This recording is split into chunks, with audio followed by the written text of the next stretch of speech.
irada istilis dogonjugum tawul bolýan zatlara tesin çykarýan üçin. Ýöne kwartiraň töleginiň gymmatlamagyna öý eýeleri günäkär däl.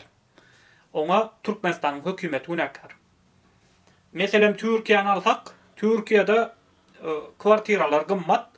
Çünki oňa her wagt daşary ýurtlardan işçiler uruşdan gaçyp gelýär.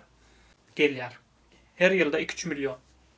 Bizler ýaly türkmenler bar, ýurdunda öz hakyny alyp bilmän, Türkiýe gelenler ýa başga döwletlere gidenler. Gara şon ýaly Türkiýede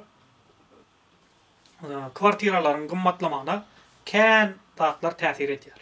Ýöne bizimki ýaly kiçijek az halkly döwletde kwartiraň gymmat bolmagy ol diňe hökümetiň münasip. Pokyş eden oklar agramy bir de düşýär. Ýene de 50-70 derecede del Türk hökümeti bu arada alady edýär.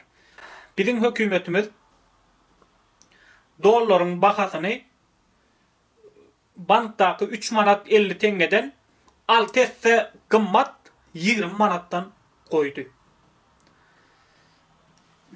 Şoňa görä zatlaryň bahasy alt etse galaýjak ýaly ýöne kalmady. Ya da kaldy, düşdi, oynady, durdu da bir wagtda durmady. Çünki onu Türkmenistanyň hökümeti emellep saklaýar. Meselem madylarda wagty geçen zatlary satýa, harytlaryň bahasyny özi belledi, ine şundan gymmat satmak gadagan diýip. Egerde zatlaryň bahasy uçsa, onda halk ayağa galar diýen gorku bilen zatlaryň bahasyny emellep saklaýar.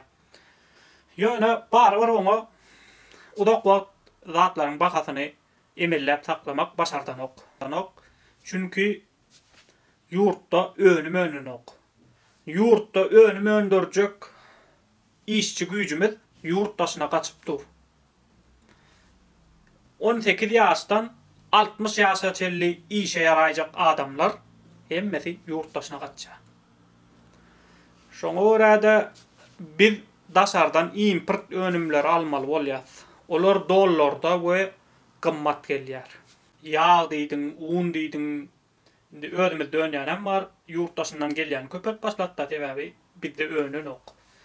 Ondan gurulşy karytlary hemmesi galýar ýuwaş-ýuwaşdan. Soňra bu zatlaryň bahasy gymmat bolsa, öý eýelerem öýüň bahasyny kwartplatany galdyrýar. Çünki onuň hasaby çykan ok. Ine şördenem görýänsiňiz, Türkmenistanyň taryhynda dollar kursunyň oýnaýşy we zatlaryň bahasynyň oýnaýşy hemme zat şol kanuna görä bolýar. Hemme zat düzgüne görä ütgeýär. Dollar galdyrsaň, taryň bahasy hem galýar awtomatiki. Şonuň üçin saklamaly dollaryň bahasyny. O kezzapçylyk etmeli. Dollary 20 manatdan goýup, bankda da 3 manat 50 tengeden goýup. Şoňa ýol bersek, ine biziň geljek günümiz. Ýurt daşyna giden watandaşlarymyzyň gadyr bildirmäne başlady. Çünki ýurtda önüm önünok. Olar daşary ýurtlara hyzmat edýärler. Elbetde ýurduň içine dollar goýýarlar, ýöne o dollar o derejede peýdaly däl. Çünki meselem ýurt daşyndan gelen dollary ýene de başga ýurtdan önüm almak üçin sarf edilýär. Özümizde önüm önünok, onda ýurt daşyndan import önümler satyn almaly bolýar. Şoň netijesinde de kwartiralaryň bahasy galýar. Sağ olun.